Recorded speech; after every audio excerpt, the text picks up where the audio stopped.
Hello friends, তোমাদের সবাইকে আমার নতুন ভ্লগে ওয়েলকাম। সবাই কেমন আছো? আশা করি সবাই খুব ভালো আছো, আর আমিও খুব ভালো আছি। আর এখন আমি রেডি হয়ে নিয়েছি, এখন হচ্ছে যাচ্ছি নৈহাটি বড়মা মন্দিরে। যাচ্ছি হচ্ছে আমি, সৌরভ, দিদি, জামাইবাবু আর ওর 2 মেয়ে। তো হঠাৎ করেই ঠিক হয়েছে যাওয়ার। প্রথম আমি নৈহাটি বড়মার মন্দিরে যাচ্ছি, তো ভালোই হয়েছে। বিয়ের পর এমনিও কোনো মন্দিরে যাওয়া হয়ে ওঠেনি আমার আর সৌরভে, তো এই ফাঁকে গিয়ে দুজনে একসাথে পুজো দিয়েও আসবো। আমরা অলরেডি বারাসাত স্টেশনে চলে এসেছি। আমরা যেই ট্রেনে উঠবো, দিদি জামাইবুরা বিশরপাড়া থেকে সেই ট্রেনেই উঠবো। আমরা সকাল 8:10-15 বেরিয়ে গেছিলাম, কারণ তাড়াতাড়ি পুজো দিয়ে তাড়াতাড়ি চলে আসতে পারবো। বাইরে যা গরম, আর দেখতে দেখতে আমরা দমদম স্টেশনে চলেও আসি। অত সকালে কিন্তু বাইরে ভীষণ পরিমাণে রোদ্দুর ছিল, আর দিদিরা সবাই সামনে দাঁড়িয়ে রয়েছে, ওদের সাথে দেখা করে নেব এখন গিয়ে। এখানে সবার সাথে দেখা হয়ে গেছে। এটা আমার দিদি, দিদির বড় মেয়ে, আর ওই যে আমি ছোট মেয়েকে ডাকছি। আর এখানে সৌরভ গেছে টিকিট কাটতে।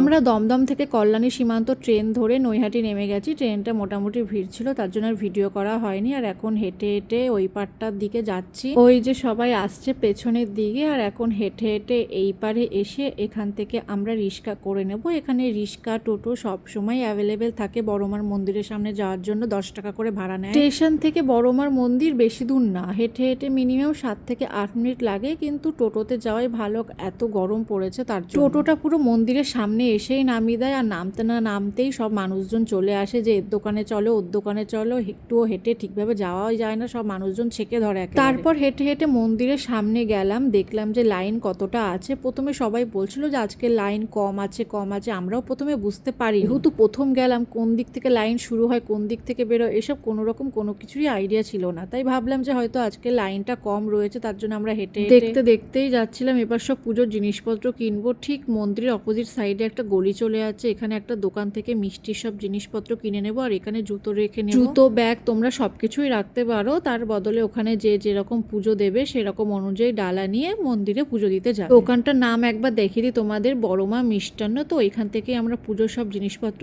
নেব, যে যেরকম ডালা নেবে। 21 টাকা থেকে শুরু ডালা। আমরা এখন ভেতরে ঢুকে জুতো রেখে নেব, সব জিনিসপত্র রেখে নেব। আর তোমাদেরকে একটু দোকানটা ঘুরিয়ে দেখায়। দোকানটা খুব সুন্দর, অনেক ফটো ফ্রেমও পাওয়া যায়, বড়মার পুজোর সব সামগ্রীও পাওয়া যায়, শাড়ি থেকে শুরু করে আলতা সিঁদুর সব কিছু। যারা মনে করো যে ওখানে গিয়ে এই দোকানটায় যাবে, তারা এখানে যেতে পারো। আমরা ডালা 101 টাকা নিয়েছিলাম, তো 101 টাকা ডালার মধ্যে অনেক কিছুই ছিল পুজোর সামগ্রী। পুজোর সব জিনিসপত্র নিয়ে আমরা এখন মন্দিরের দিকে যাচ্ছি। জুতোটা এই দোকানেই খুলে গেছি, আর বাইরে রোদ্দুরে একটু হাঁটা যাচ্ছে না, পায়ে রীতিমতো ফোসকা পড়ে যাচ্ছে, এত পরিমাণেই বাইরে রোদ্দুরটা ছিল। প্রথমে তো বুঝতে পারিনি লাইনটা কত দূর রয়েছে, তোমাদেরকে এবার দেখাচ্ছি। এই যে লাইন শুরু হয়ে গেছে, এর যে কোথায় শেষ সে বলার মতো না। আমরা হেঁটে আর যেতে পারছিলাম না বলে সৌরভ লাস্টে গিয়ে লাইনে দাঁড়িয়েছিল, তাও আবার খালি পায়ে। যেখানে হাঁটা যাচ্ছে না সেখানেও অতক্ষণ লাইনে দাঁড়িয়েছিল খালি পায়ে। তারপরে যখন লাইনটা কাছে চলে আসে, তারপরে আমি ওর সাথে গিয়ে দাঁড়াই। আমরা এখন ভেতরের মন্দিরে ঢুকে যাই। আর ওই যে মা, তোমাদেরকে একটু দেখাই দূর থেকে। সেদিন কারো ভীষণ ভিড় হয়েছিল, দেখো তোমরা সামনে কত মানুষ এসেছিল পুজো দিতে। কিন্তু ওখানে লাইনের ব্যাপারটা ভীষণ ভালো লাগলো আমার। সবাই বেশ line by line criss cross করে যাচ্ছে, কোনো রকম কোনো ঝামেলা না, কোনো রকম কোনো কিছু না। আর বাইরে যতটা গরম লাগছিল, ভেতরে চারিদিকে পাখা চলছিল, স্ট্যান্ড ফ্যান চলছিল, তো কোনো রকম কোনো প্রবলেম হয়নি। ভেতরটা ভীষণ পরিমাণে ঠান্ডা ছিল, লাইনটাও বেশ ভালোভাবেই টানছিল।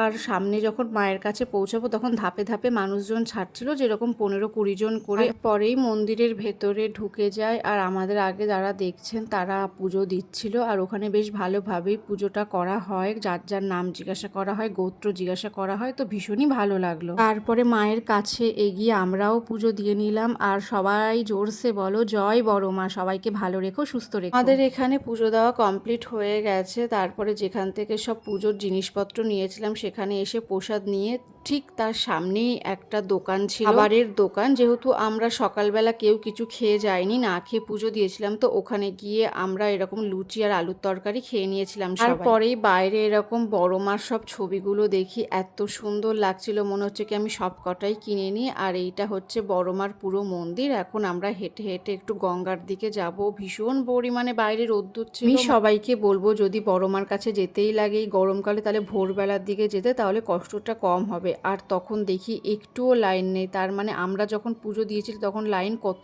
দূর চলে গেছে, আর এখন একটুও লাইন নেই। গঙ্গার ঘাটে যেতে যেতে এরকম আশেপাশে অনেক দোকান বসবে যেগুলো সব পুজোর জিনিসপত্র পাওয়া যায়। আর তোমাদেরকে একটা জিনিস দেখাই, এই মহিলাটা দণ্ডি কাটতে কাটতে যাচ্ছে, যেখানে মানুষ হাঁটতে পারছে না খালি পায়ে একটিও, সে কতটা কষ্ট করছে। যাই হোক, মা তার ইচ্ছা পূরণ করেছে। গঙ্গার সাইডে চলে এসেছি, আর এখানেও এসে বেশিক্ষণ দাঁড়াতে পারিনি রোদ্দুরের জন্য, শুধু একটু গঙ্গায় নেমে একটু জল ছিটিয়ে ওখান থেকে ব্যাক করে নিয়েছি। ঠিক ওখান থেকেই টোটো ধরে আমরা নৈহাটি স্টেশনের দিকে যাচ্ছি। দিদি ওরা সবাই দমদমে নেমে যাবে, আর আমরা ব্যারাকপুরে নামবো। ব্যারাকপুর থেকে একটু খাওয়া দাওয়া করে চলে যাব। এখানে আমরা ব্যারাকপুর নেমে গেছি, আর ব্যারাকপুর মানেই দাদা বৌদি। তো আমরা এখন দাদা বৌদিতে গিয়ে একটু খাওয়া দাওয়া করে নেব। অনেক দিন পর যাচ্ছি দাদা বৌদিতে, মানে সৌরভের সময় হয়েই ওঠে না যে আমাকে একটু নিয়ে যাবে, তো এক লাস্ট যেতে পারলাম। তখন বেশি লাইন ছিল না, আসলে আমরা একটার মধ্যে ওখানে পৌঁছে গেছিলাম, তাও মোটামুটি ছিল, কিন্তু আমরা বেরিয়ে যাওয়ার পর অনেকটাই লাইন ছিল। আর আমরা ভেতরে ঢুকে একটু বসে দুটো চিকেন বিরিয়ানি নিয়ে নিয়েছিলাম, তারপর খাওয়া দাওয়া করে ওখান থেকে বেরিয়ে গিয়েছিলাম। খাওয়া দাওয়া করে বেরিয়ে আমরা ট্রেনে আসিনি, ওখান থেকে ডাইরেক্ট বাস ধরে একেবারে হেলাবরতলায় নেমে এসেছিলাম। তো আজকের ভ্লগটা এখানেই শেষ হলো। তো ভিডিওটা যদি ভালো লেগে থাকে তোমাদের, তো অবশ্যই লাইক করো, কমেন্ট করো, শেয়ার করো, আর আমার চ্যানেলটাকে সাবস্ক্রাইব করে দিও। তোমাদের সাথে দেখা হবে আবার অন্য একটা ভ্লগে। তো আজকের জন্য টাটা, থ্যাংক ইউ।